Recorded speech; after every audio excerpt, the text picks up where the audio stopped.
silang kalaban-laban, pero nagmamalaki pa. Wala silang kakayanan, pero sinasabi, sufficient na kami. Hindi nila kayang mabuhay mag-isa, pero sabi niya, yung nakikita ko, babalik na lang ako doon. Gusto ng Panginoon Diyos, alisin yan sa ating buhay. Kapag yan ay pinasag mo, ang matitira na lang sa'yo, walang iba kundi ang faith. Hallelujah! Yung aamin po tayo, hindi ko kaya to. Hindi po madali yun mga kapatid. Ano po, pag sabing self-sufficient ka, sasabihin pa rin, Lord, I depend on you.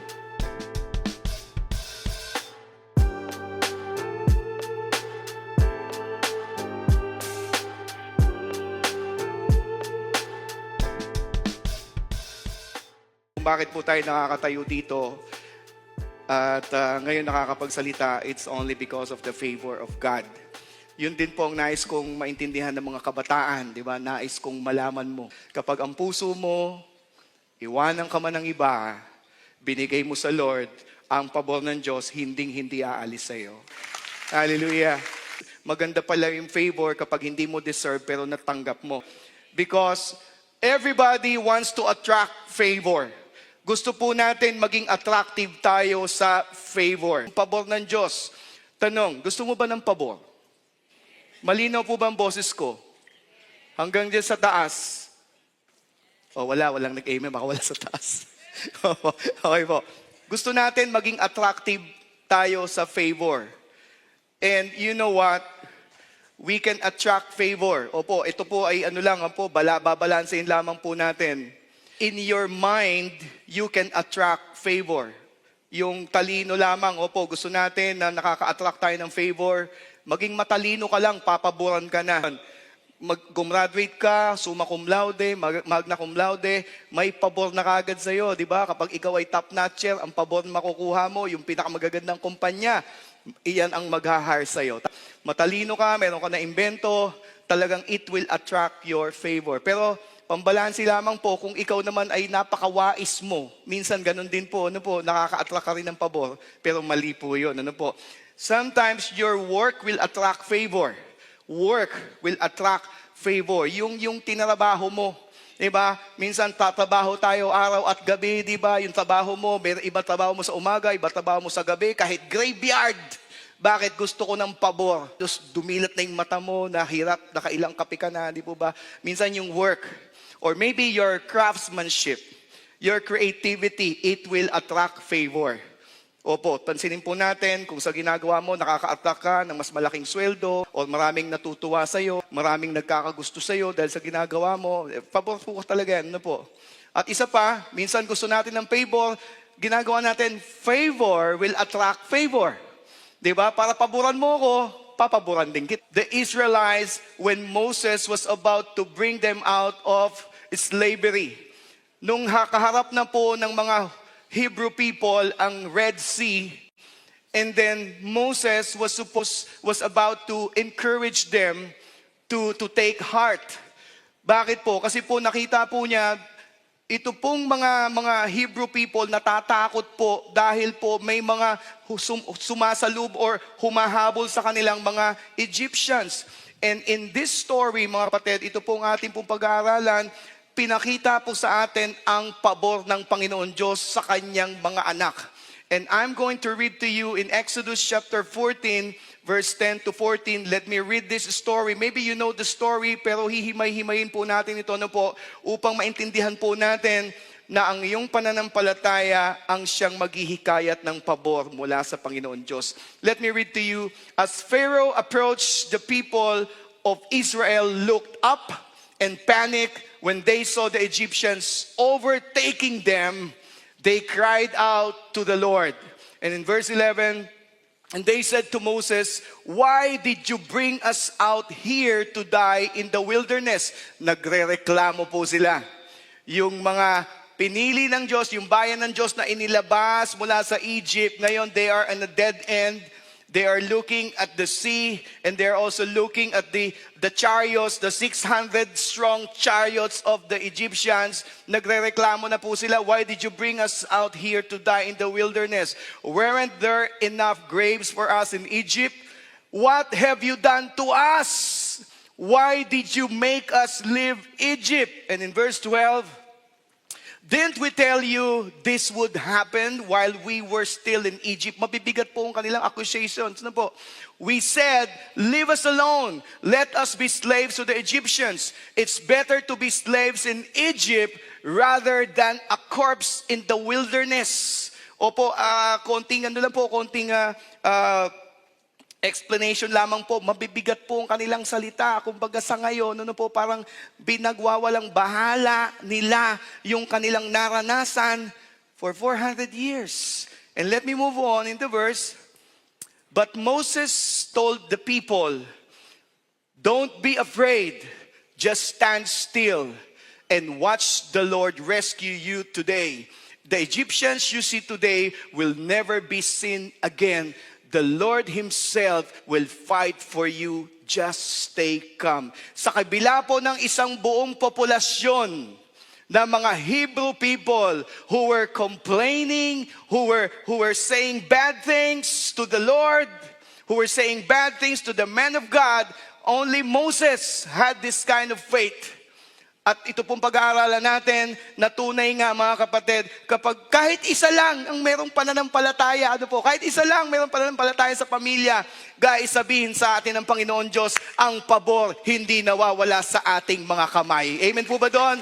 The favor will always be in your hand. You just need to believe. Ito pong mga taong ito, mga kapatid, the Hebrew people, talagang sadyang walang-wala. Kapong wala na po silang pag-asa, they were cast out. And from the things that we are going to learn today, mga kapatid, paano natin maintindihan na sa buhay natin, ang pabor ay nasa atin ding mga kamay. So, favor in your hand. At uulitin ko po, yung binanggit ko po kanina, mga kapatid, hindi mo yan mapapantayan. Hindi mo yan mahihigitan. At higit pa dito, sana aminin mo na lang, hindi ko to kaya, wala akong kakayanan, kailangan ko lang ng pabor mo. Kasi ganito po ang sitwasyon ng mga Hebrew people when they were in slavery in Egypt. Imagine these people, for 400 years, they never saw their land. They never saw the land of promise, but they just knew that there is a race called Hebrew people chosen by the Lord. However, they have become slaves in Egypt for 400 years. Sa totoo lang, mga kapatid, kalunos-lunos ang kanilang sitwasyon. Ang kanila pong pagiging slave sa Egypt ay halos hindi mo nga po ito ma-imagine. Ay pinarurusahan hanggang sa mamatay. Sa totoo lang, sa history books ng Egypt, ayaw nga po nilang isulat yan. Dahil ganito po talaga ang kanila pong kalagayan, kalunos-lunos. Wala na po silang pag-asa. Sa totoo lang, kung isipin natin, parang nakalimutan na po sila ng Diyos. Nakukuha niyo po ba yon? Parang ipinagwalang bahala na po sila ng Diyos. Talagang wala na po silang pupuntahan. And imagine these people receiving favor from God. Imagine these people na naalala pa ng Diyos. Imagine these people after 400 years, they will receive favor from God. Kaya sabi ko, hindi mo pwedeng pantayan ng pabor ng Panginoon Diyos. All you have to do is to have faith. Because if you have faith, if you are holding on to your faith, you are also holding on to the favor of God. Kapag ikaw daw ay may pananampalataya, meron ka ring pinanghahawakang pabor ng Panginoon Diyos. Pwede mong palapakan natin ng Panginoon. Hallelujah. Ito na lang ang meron sa kanila. Wala silang kakayanan, wala silang pera, wala silang mga napag-aralan. Tagal-tagal po nilang naka-isolate sa mundo. Wala na po silang kayang gawin. Pero sa kabila ng lahat, sila ay pinaboran ng Panginoon Diyos. Kaya nga po, sabi po dito, makikita po natin in Exodus chapter 14, the Lord will fight for you. Ito nakita ni Moses, the Lord will fight for you, just stay calm. Kinakalma po niya yung Hebrew people. Kinakalma po niya yung mga Israelita kasi iniingatan niya. Opo, hindi nakikita ng mga Israelita kung gaano kalaking pabor ang binibigay sa kanila ng Panginoon. Ang nakikita lamang po nila yung kanilang takot. Kaya number one point na nais po nating pag-aralan ngayon, paano natin papapasukin sa ating buhay ang pabor? Do not be afraid. Pakisabi sa katabi, do not be afraid. Huwag mong isipin na walang pabor ang Diyos sa buhay mo. Huwag mong isipin na walang pabor ang Diyos sa pamilya mo. Huwag mong isipin na kinalimutan ng Diyos ang pinagdadaanan mo. Do not be afraid.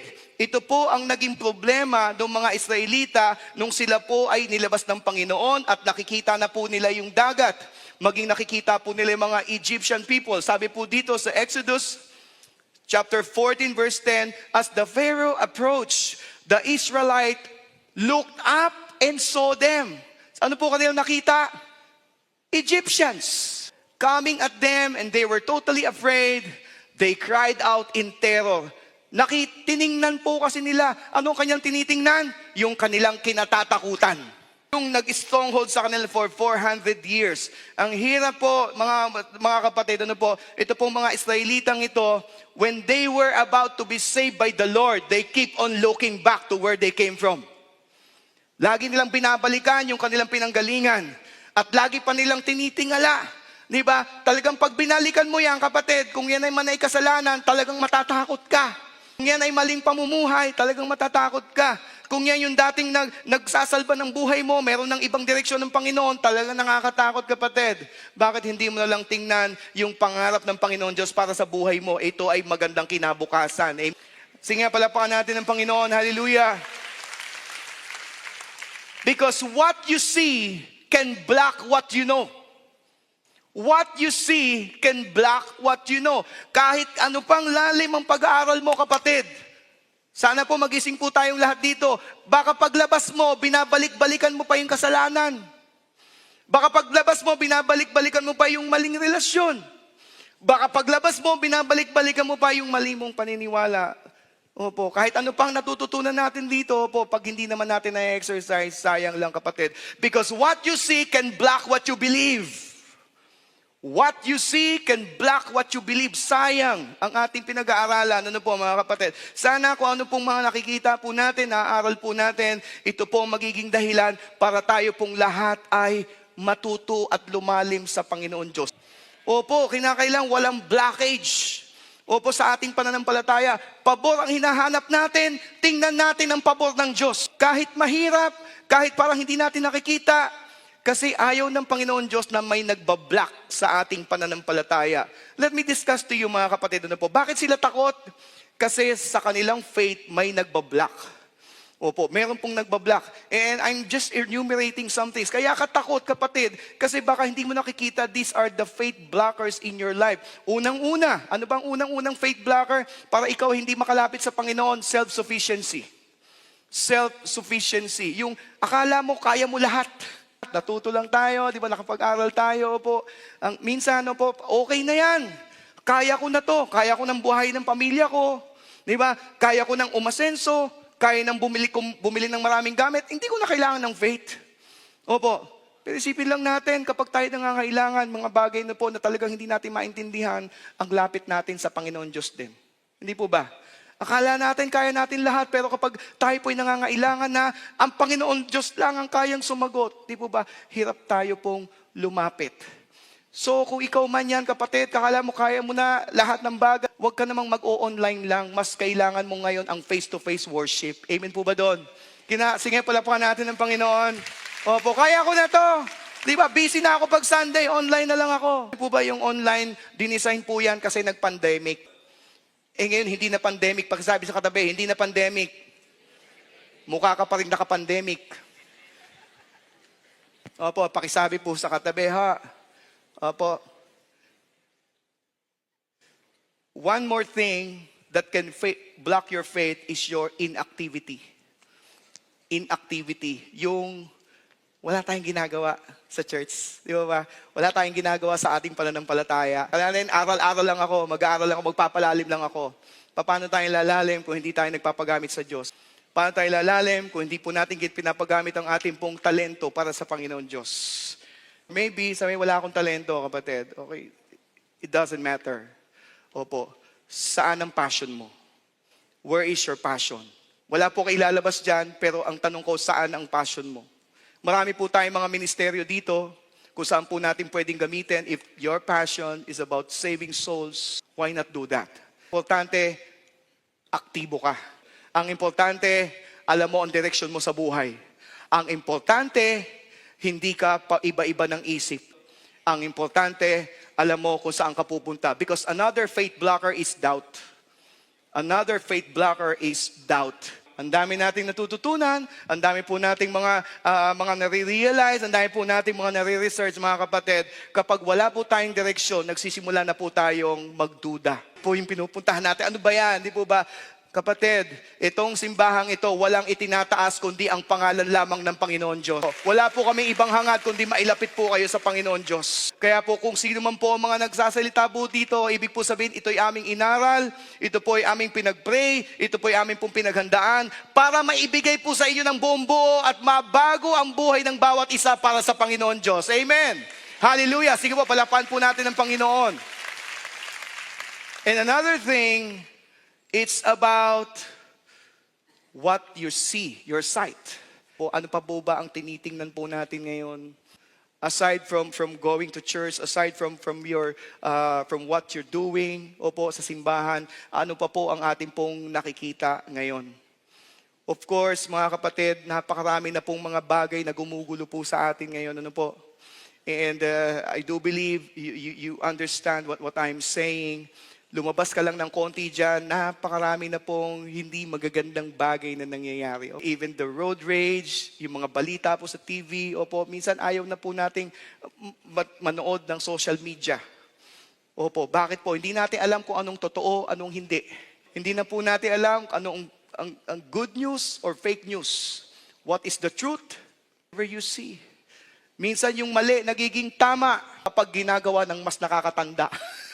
Amen po ba yun? Di ba? Or pag mali, nagiging tama kapag lagi na po siyang napopopularize sa mga nakikita po natin, even in media or social media, mga kapatid. Kaya ang tingnan lamang po natin, bigyan po natin ng panahon ang mga gawain dito po sa simbahan. Bigyan po natin ng panahon yung tayo po ay makahanap ng mga kasama sa ministeryo. Opo, yung mga makakasama po natin sa ating pong paglilingkod sa Panginoon Diyos. Because what you see can block what you know. What you see can block what you believe. Para hindi po tayo nabablock, para hindi po tayo nahaharangan sa ating pong ministeryo, hindi po tayo nahaharangan maging po sa ating pong pamilya. And lastly, what else is the faith blocker is pride. Mga kapag nakita na po natin na nagmamalaki na po tayo, nakikita natin na kaya na po natin, opo, that we can face all the battles. I don't need this faith. O hindi ko na kailangan ito. Diba? Kapag nagsisimula na po tayong sumama ang loob, ang ating pong mga iniisip, dito po tayo nakikita na parang hindi yata tama, aalis na lang ako dito sa simbahan. Mga kapatid, ang ating pong simbahan ay itinayo sa submission. Sa submission, yung sa pagsunod. At ang ating rin pong simbahan ay itinayo sa relasyon. Opo, kaya nais po natin mga kapatid, ang simbahang ito, lagi po tayong merong mga fellowship. Meron po tayong ginagawang fellowship. Why? Kasi sa pamamagitan po ng mga fellowships, mararanasan po natin yung mga challenges. This is true. Hindi po tayo nagbibiro, I'm just telling you the truth. Kasi paano natin makikita kung tayo po ay binago na ng Panginoon kung hindi po tayo dumadaan sa mga challenges? God will allow challenges in your life. Huwag po nating iiwasan yun. Ano po? Hindi ito, it will follow. Kasama po talaga ang mga pagsubok sa buhay. Amen. Opo, huwag po natin yung aatrasan. Even the Hebrew people, when they were there, hindi po sila agad nakatawid ng Red Sea. Hindi po sila agad nakapunta doon sa Promised Land. Challenges happen. And how long was that? For 40 long years. For 40 long years, ito pong mga nakikita po natin, yan po ang binabasag ng ating Panginoon Diyos sa ating pong buhay. Self-sufficiency, inactivity, doubt, sight, and pride. Tignan po natin, just assess this. Magandang nasa harapan po natin yan. Ako ba to na self-sufficient na? Hindi ko na kailangang mag-aral, hindi ko na kailangang mag-C2S, hindi ko na kailangan mag-aral, mag-share ng gospel, pero gusto ko pamilya ko ay masave. Hindi ko na kailangan mamigay ng tracts, pero gusto natin born again Pilipinas. Just think about that. Tayo po ay sumasamba sa Panginoon, sumisigaw po tayo ng napakaraming bagay. We're also seeking healing in our lives. Pabor ng Panginoon Diyos. Pero paano naman po natin ipamumuhay ang buhay na ibinibigay sa atin ng Lord? If we receive the favor from God, what will happen next? Diba? Are we this person? There's always doubt in our life. Diba, lagi pa tayo nagdududa. Saan ba ako sisimba? Ano bang gagawin ko? Diba, tama ba itong ginagawa ko? Diba? Or maybe, hindi pa tayo nakakagraduate dyan sa site. Opo.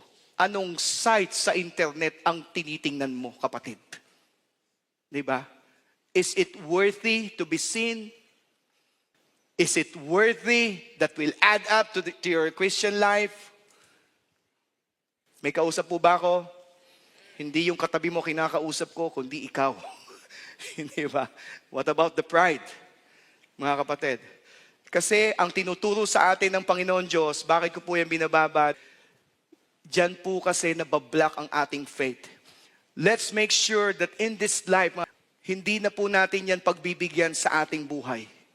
Hindi na po natin yan bibigyan puwang sa ating buhay. Just like what happened in the Israelite people. Biruin mo, hirap na nga, nagyayabang pa. Di ba? Inilabas na nga, wala nang ang kakayanan. Ang kalaban po nila ay mga Egyptians. Ang kalaban po nila, 600 chariots. Wala silang kalaban-laban, pero nagmamalaki pa. Wala silang kakayanan, pero sinasabi, sufficient na kami. Hindi nila kayang mabuhay mag-isa, pero sabi niya, yung nakikita ko, babalik na lang ako doon.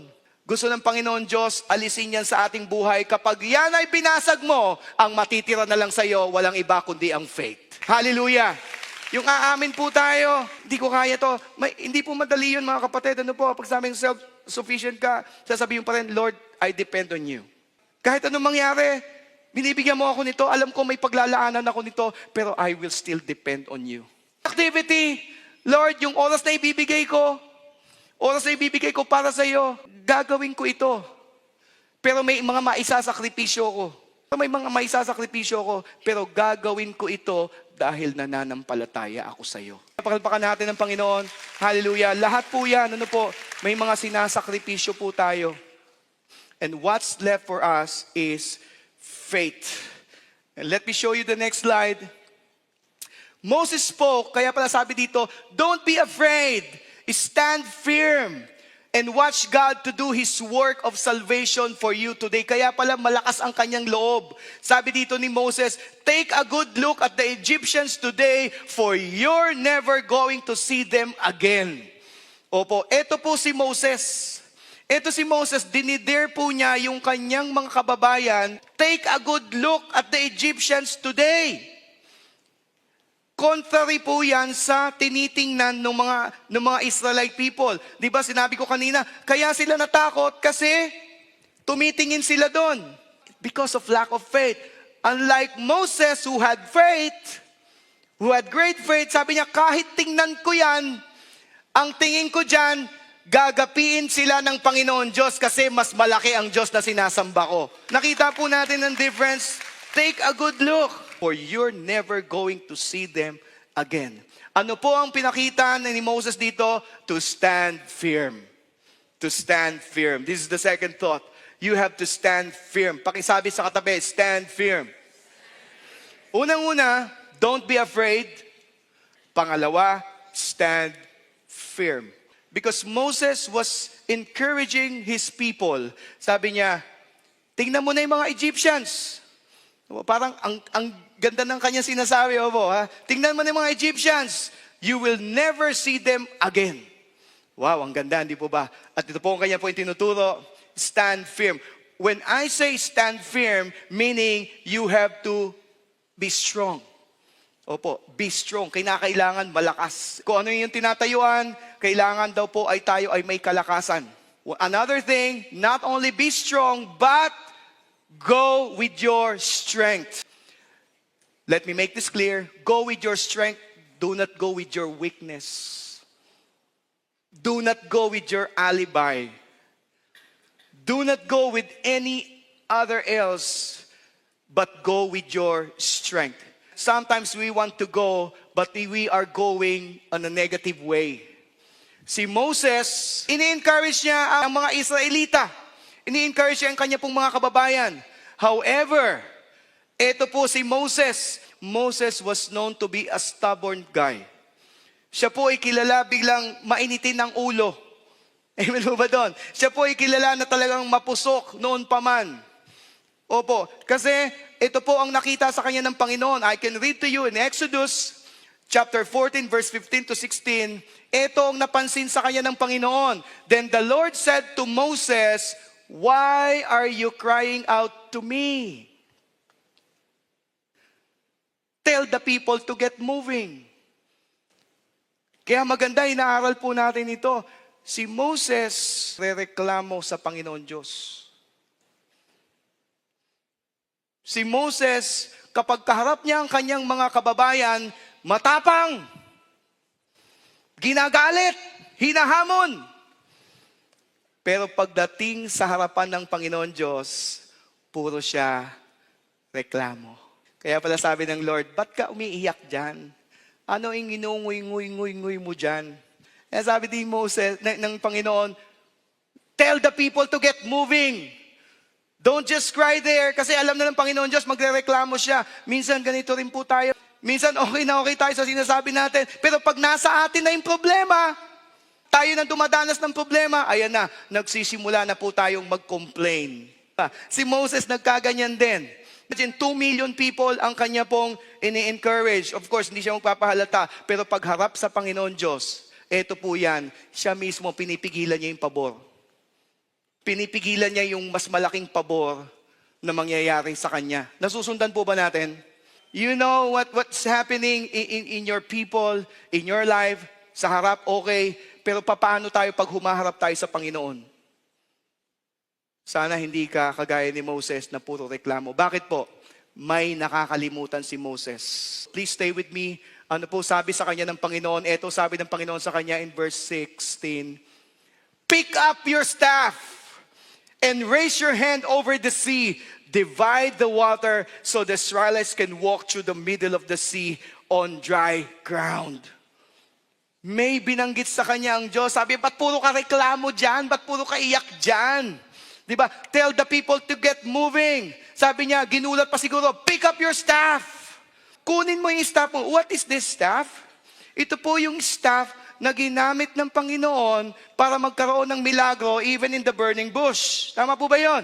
Ito yung staff niya. Ito rin yung staff na ito na ginamit ng Panginoon Diyos nung si Moses ay humarap sa Pharaoh. Ito rin po yung naging ahas. Tama po ba yon? All along, yung staff na dala ni Moses na nagmimilagro, dala-dala niya. Pero dahil hindi siya nakafocus doon sa hawak niya, nakafocus siya doon sa reklamo, nakakalimutan niya na nasa kamay na pala niya ang pabor ng Diyos. Amen po ba doon? Ito yung pabor eh. Di ba? Ginamit ko na yan noon sa iyo, nagpakita na ako ng milagro sa iyo, sa harapan ng Pharaoh, doon sa burning bush. Ngayon, sa problema ngayon, reklamador ka pa rin. Kapatid, tanong ko sa iyo, ilang beses ka nang pinagpala ng Panginoon Diyos? Kung maraming beses na, kapatid, tanongin mo rin sarili mo, hanggang ngayon ba wala ka pa rin tiwala kay Lord? Hanggang ngayon ba magrereklamo ka pa rin? Baka sabihin sa iyo ng Panginoon, ano ba yung mga binigay ko sa iyo? Paano mo ba yung iningatan? May kausap po ba ako? Ano ba yung binigay ko sa iyong oras? Every Sunday nandiyan ka, marami na nag-i-invite sa iyo mag-C2S, hindi ka pa rin kumasama dyan? Ilang beses na ang worship revamp yan, hindi ka pa rin nag-i-enroll? Ilang beses na sinasabi, yung mag-volunteer ka dyan para pag nagka-problema ka, mayroong ka-fellowship.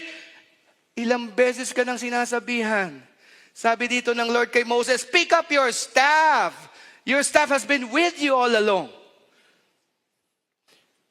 Baka tayo, kapatid, marami ka ng blessing sa buhay mo. Natanong mo na ba sa Lord, Lord, ba't ako binibless mo? Ayaw ko sabihin ito, baka below the belt. Ano ba? Pero sino po dito binless ng Lord? O, di ba? Sige, palapakan natin ng Panginoon.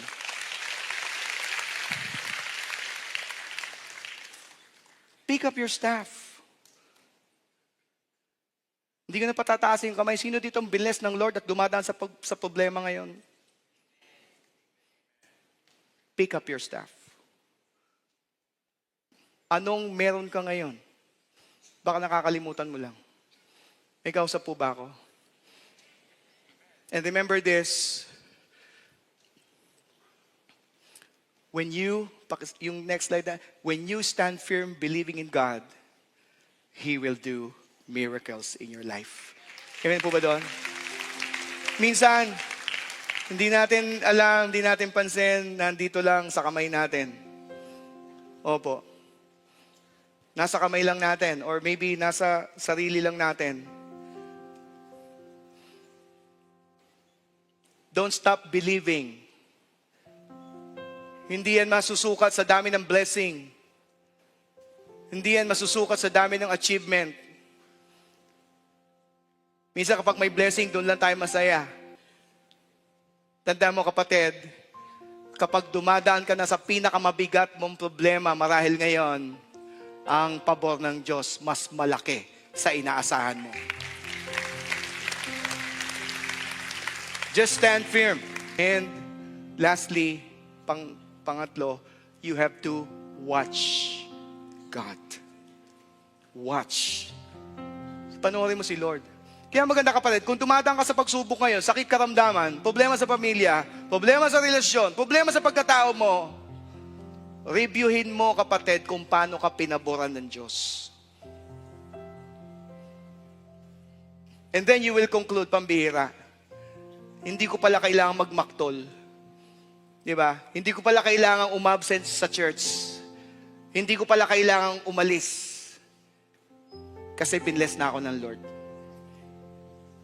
If you are seeing yourself full of persecution, kasi nag-born again ka, kasi Kristiyano ka, maraming tumutulig sa iyo, maraming nag-challenge sa iyo, remember this, you have to watch God.